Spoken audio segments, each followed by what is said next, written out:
Welcome all to Spring Piston Rifle Fever. Hey, good morning. Welcome to Spring Piston Rifle Fever. This morning I'm out once again with the HW50 and 22 caliber. With the Crosman Premier hollow point pellets, these were averaging a little over 12 foot-pounds of energy.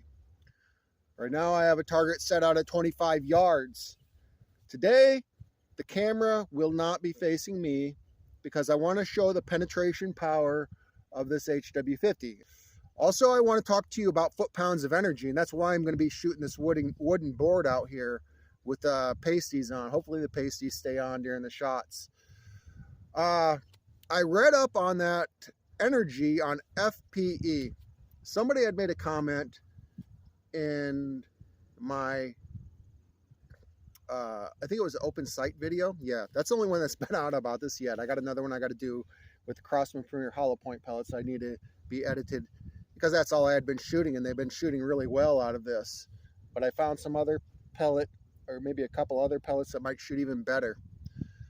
So back to the foot-pounds of energy. I had read up on the foot-pounds of energy scientific article, and I actually put a post in on YouTube for that. And in the post, it was very scientific, and the guy said that 32 foot-pounds of energy would be like if somebody dropped a steel ball at 32 feet high and it hit you on top of the head. That would be 32 foot-pounds of energy. So 12 foot-pounds of energy, which this rifle is, would be like either a 12-pound steel ball dropping 1 foot on top of your head, or a 1-pound steel ball dropping 12 feet and landing directly on top of your head. Now we're going to make it even more dramatic. We're going to shrink the size of that steel ball down to the size of a 22 caliber pellet. With less surface area, you're going to have greater penetration power. If you don't understand what I mean, I wrote in that post, if you took a 45-pound weight plate and you put it on your thigh, it's not going to hurt you. It's going to feel heavy, but it's not going to hurt you. Now, if you take a sharpened pencil and put it on your thigh and gently put that 45-pound weight plate on top of that pencil, it's most likely going to push deep into your leg and be excruciating and horrible. Don't do it. So a pellet that's got less surface area is going to have greater penetration power, and 12 foot-pounds of energy is deadly. This rifle is shooting good. I have, first of all, let me uncock this. I'm going to be testing, let me lay it down here.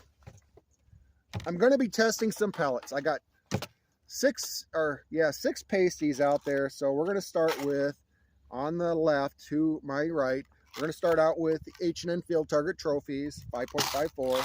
And we're going to try some Apollo hollow points. This is like a 14.6 grain pellet.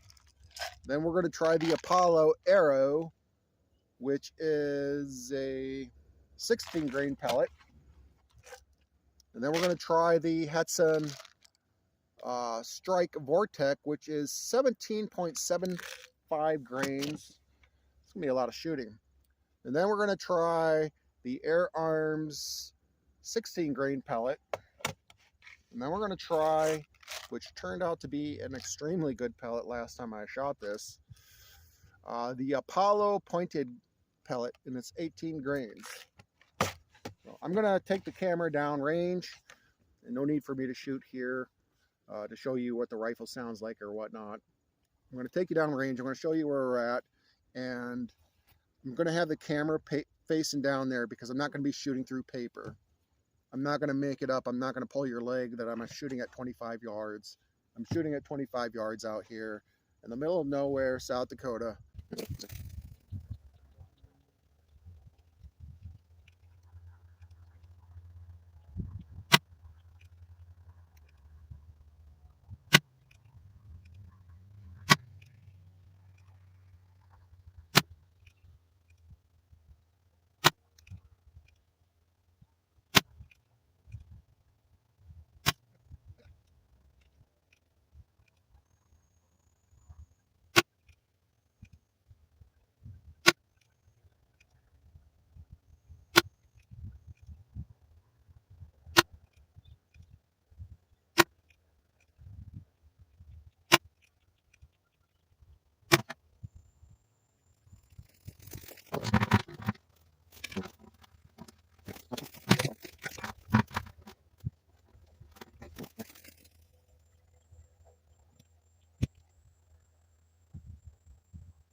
I got to tell you, during the shooting, when I was shooting the Apollo hollow point pellets, or hollow domed hollow, domed hollow, I thought the group was opening a little more than usual, so I checked the stock screws again and they were a little loose. And I tightened them once again. They weren't real loose, but a little loose. So we'll go over the shot groups. I definitely was having difficulties with the wind. Some pellets did not perform very well. Others were very doable. And I decided on a 7-shot count because the field target trophies blew the pasty right off the target. So I have a dime and a quarter here to help for comparison. And that definitely was not the best. This one already, I should have been looking. Do I got this on here? I should have been looking. This one already had a hole down here when I started, so that doesn't even count. Also, I cleaned the barrel out. I'm going to make all sorts of excuses. I cleaned the barrel before I came out to shoot. And plus loose stock screws, I don't know. So anyhow, quarter covers that. Next, I went to the Apollo domed hollow, and I got 7 shots that doesn't quite fit under a quarter. You can see that 12 foot-pounds of energy is whacking this board quite hard. Then the next up was the Apollo Arrow, and these almost all fit loose into the breech. And a lot of these were pretty loose too. I've noticed when pellets fit loose into the breech that they're just not the best. It didn't do too bad for grouping, but a little bigger than a quarter. And now these Hats and Strike pellets. I haven't done very well with these pellets. They fit very loose in the breech. One other interesting thing with these heavier pellets, these Hats and Strike, the Air Arm 16 grain and the Apollo pointed 18 grain pellets, I had to aim 2 mil dots low on 9 power with my Hawk scope. So this is how bad these looked. These really spread out. And then I went to the Air Arms pellets, and they started stacking them nicely.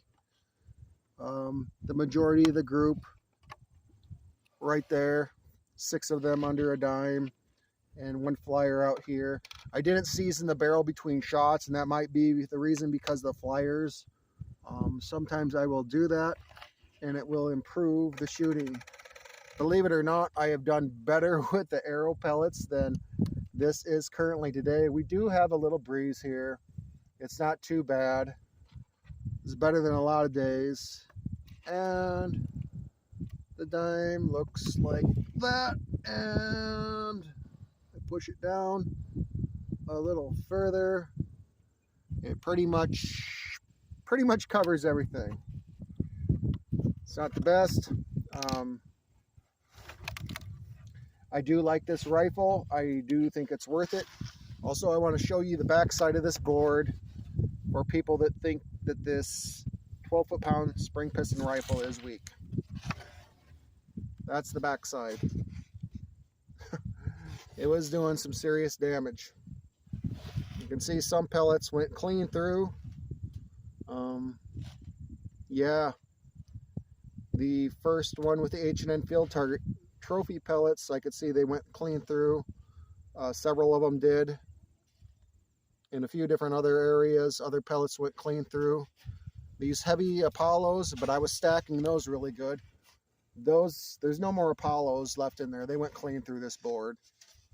So it definitely does have enough power. It shoots a little slower, but that's not really a big deal to me. What's important to me is that I have the accuracy I need at the distance I'm shooting at on target. I will have no problem hunting with this spring piston rifle. I actually took it out yesterday for a walk to see if I could get a bunny.